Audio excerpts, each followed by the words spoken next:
Hello everyone, I hope you all are in good condition.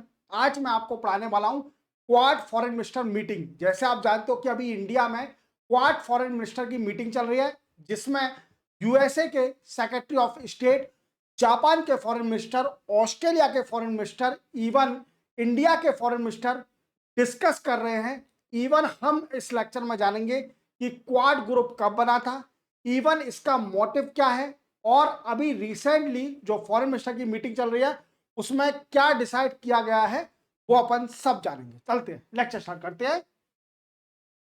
देखो, सबसे पहले question बनता है कि what is quad. Sir, quad क्या है? देखो, क्वाड क्या है? It is a simple of quadrilateral dialogue. क्या है? इट्स अ क्वाड्रिलेटरल डायलॉग, उसी को शॉर्ट में बोल देते हैं हम क्वाड। देखो, इसका मेन मोटिव ये चार कंट्रियों ने डिसाइड किया था, Australia, Japan, India and USA.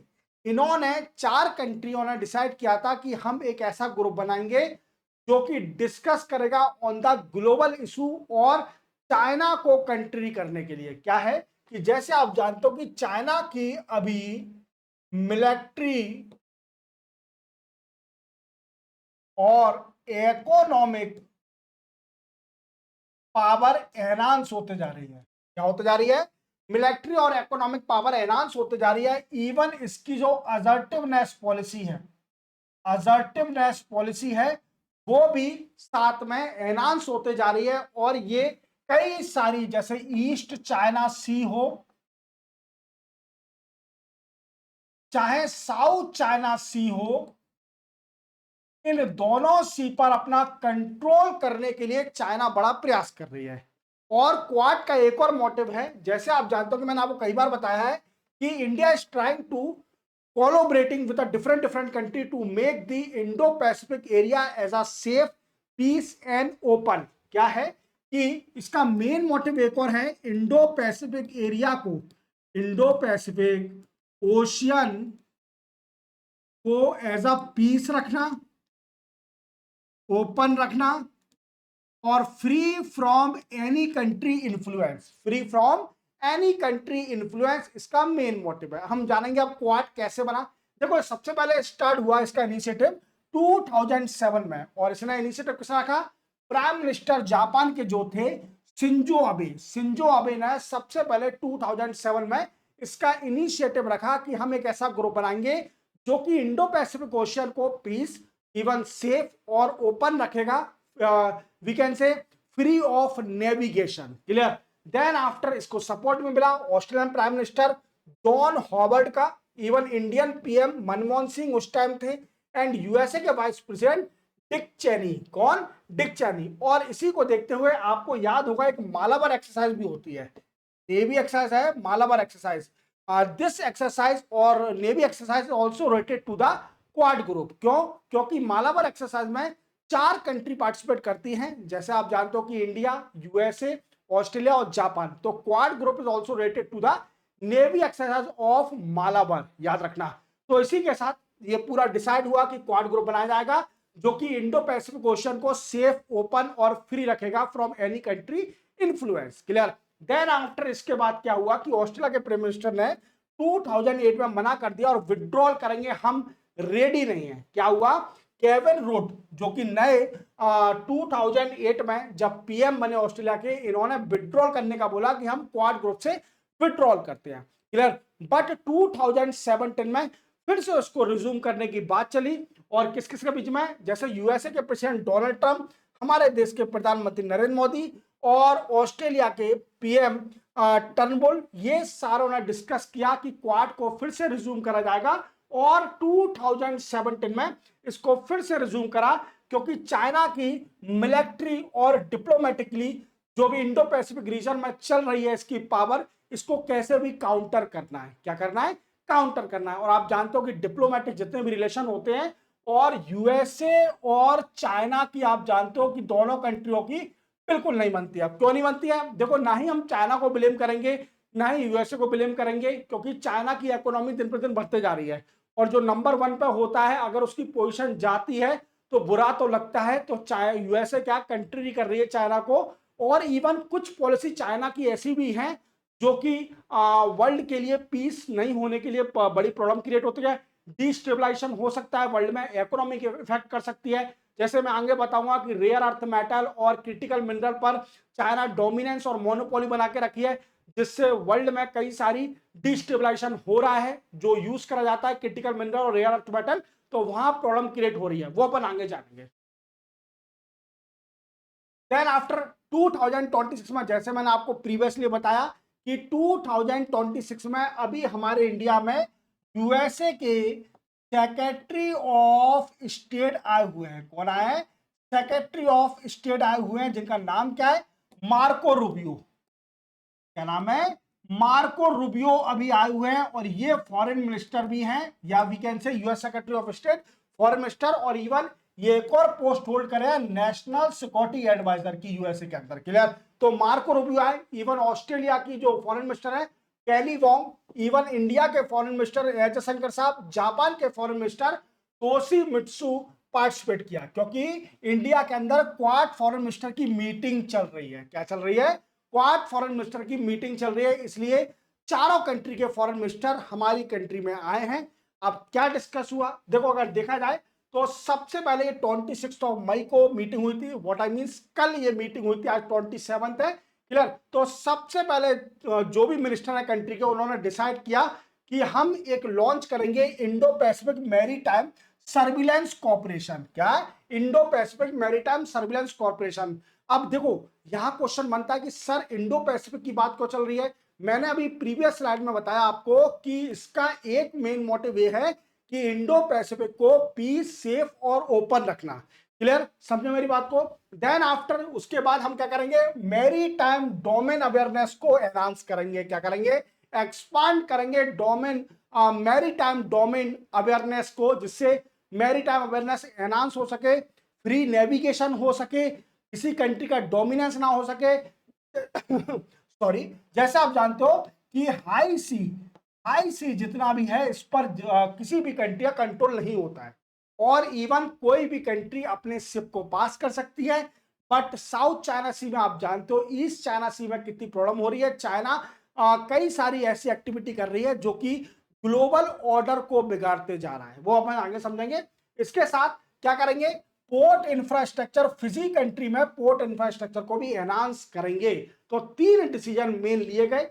सबसे पहले Indo Pacific maritime surveillance corporation setup करा जाएगा, मैरीटाइम डोमेन अवेयरनेस को एनहांस करा जाएगा, और पोर्ट इंफ्रास्ट्रक्चर को भी एनहांस करा जाएगा फिजी कंट्री के अंदर। इवन इसमें एक और डिस्कस हुआ, that is called a critical mineral, जो कि मैंने आपको प्रीवियसली बताया है, और रेयर अर्थ मेटल। देखो, जैसे आप जानते हो कि मैं आपको बार बार बता रहा हूं कि क्रिटिकल मिनरल और रेयर अर्थ मेटल पर चाइना अपना डोमिनेंस बना के रखी है, और इसका एक और मोटिव है क्वाड का कि हमें चाइना को कैसे भी काउंटर करना है। समझे मेरी बात को?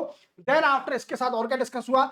जैसे अभी रिसेंटली आप जानते हो कि अभी क्या चल रहा है, वेस्ट एशिया में कॉन्फ्लिक्ट चल रहा है। वेस्ट एशिया में कॉन्फ्लिक्ट के कारण ग्लोबल ऑर्डर बिगड़ते जा रहा है।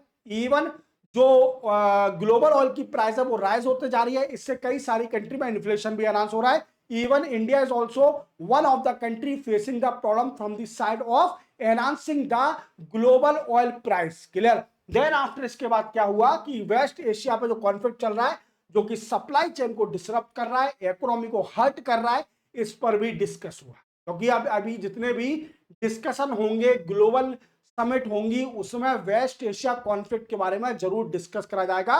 What I means, we can say in different language, the conflict between India, between USA and Iran, not India. Clear? Then after, quad ने सीरियस कंसर्न बताया कि हाँ, जो ईस्ट चाइना सी में और साउथ चाइना सी में जो चल रहा है, इस पर भी डिस्कस किया जाएगा, और इसके कारण अपोज भी किया यूनिलैटरल एक्शन और डिस्टेबलाइजेशन। देखो, जैसे आप जानते हो कि यूनिलैटरल एक्शन क्या, कि अगर एक कंट्री किसी भी चीज पर खुद अकेले डिसीजन लेती है, that is called unilateral action.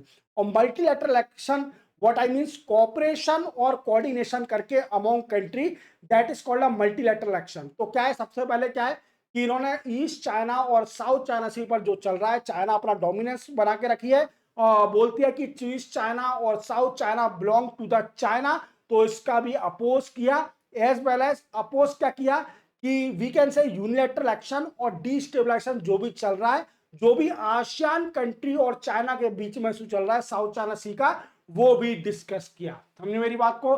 Then after ये भी बोला कि इससे हो क्या रहा है, तो पीस और स्टेबिलिटी बिगड़ते जा रही है रीजन की, जो भी यूनिलैटरल एक्शन और डिस्ट्रीब्यूशन हो रहा है। इसके साथ क्या बोला गया कि यूरोपियो ने अपनी तरफ से बोला, क्या बोला कि क्वाड ग्रुप जो है ये पार्टनरशिप ऑफ एक्शन है। क्या है? It is a partnership of action, मतलब एक कंट्री का एक्शन नहीं है, it is the action of partnership country, that is 4 country, Australia, Japan, India, USA. Clear? और हम कह सकते हैं we are deeply committed to this partnership, और वी आर, इसको डिफरेंट लैंग्वेज में बोलूं तो we are following the decision of partnership. तो we are deeply committed to this partnership. Clear? जो भी एक्शन लिया जाएगा that is a multilateral action, और हम उसको फॉलो करेंगी। व्हाट आई मीन, चारों कंट्री फॉलो करेंगी। समझे मेरी बात को। देन आफ्टर अगर देखा जाए तो देखो, इसे कोअर्सिव एक्शन जो चाइना कर रही है उससे भी इसे इंटरफेरेंस भी होता है। जो ऑफशोर रिसोर्स डेवलपमेंट, जैसे आप जानते हो कि resource ability in the ocean और वेदर इन हाई सी, इसके लिए सब फ्री हैं, वो एक्सप्लोरेशन कर सकते हैं। बट इससे क्या हो रहा है कि साउथ चाइना सी पर जो भी हो रहा है ऑफशोर रिसोर्स डेवलपमेंट, क्या हो रहा है कि ओशियन के अंदर रिसोर्स है, जैसे ये माना जाता है कि साउथ चाइना सी के अंदर बड़ा रिसोर्स है, ह्यूज अमाउंट में रिसोर्स है, इसलिए चाइना अपना क्लेम करती है, तो उसको भी रोका जाएगा क्योंकि वो सबका बिलोंग करता है, कोई भी एक्सप्लोरेशन कर सकता है। समझे मेरी बात को। Then after freedom of navigation मैंने बता ही दिया, ये भी ऑब्स्ट्रक्शन हो रहा है। ओवर फ्लाइट भी ऑब्स्ट्रक्शन हो रही है, जो फ्लाइट है ऊपर से जाते हैं। इवन मिलिट्री एयरक्राफ्ट का यूज करा जा रहा है, कोस्ट गार्ड का यूज करा जा रहा है, जो कि डिस्टेबलाइज कर रहा है maritime militia vessel, specially the unsafe use of water cannon and flare. Clear? तो ये सारे जितने भी साउथ चाइना सी में ये एक्टिविटी हो रही है, इसका चारों कंट्री ने अपोज किया। समझे? देन आफ्टर इसके साथ क्या हुआ, इंडिया और यूएसए की बात करेंगे। ये तो डिस्कस हुआ है अमॉन्ग कंट्री ऑफ 4। क्लियर?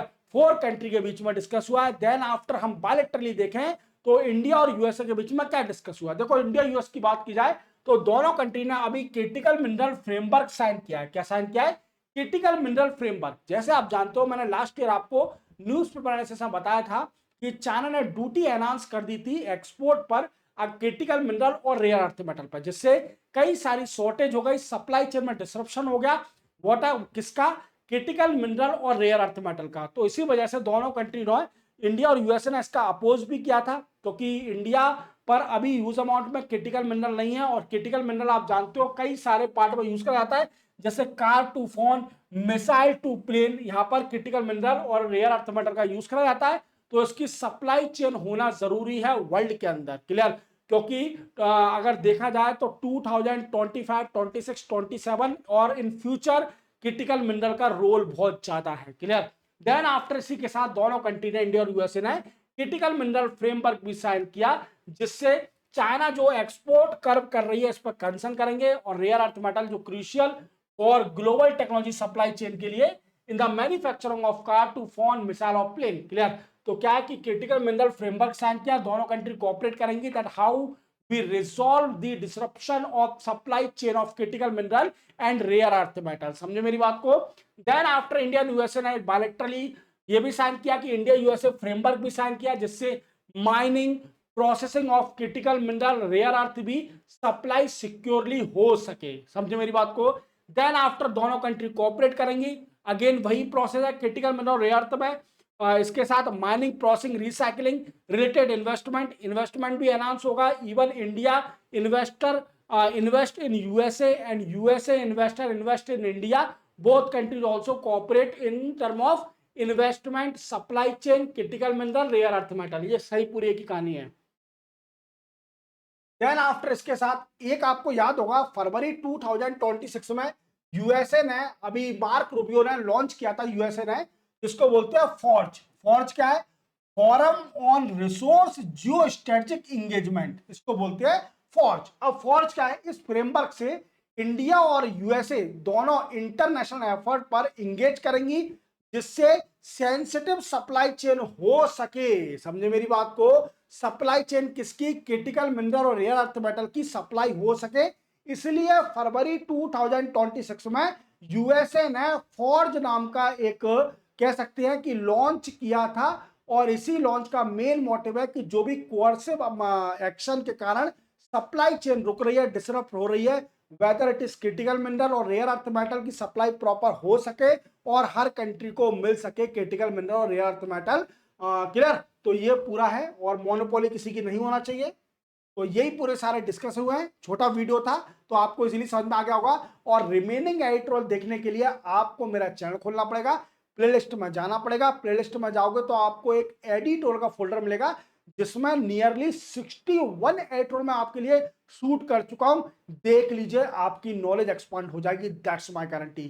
तो आपको पूरी तरह समझ में आ गया होगा कि what is the discussion point among 4 country in quad foreign minister meeting that held in India on 26 May. Clear? मिलते हैं हम नेक्स्ट ट्यूटोरियल में, तब तक के लिए जय हिंद।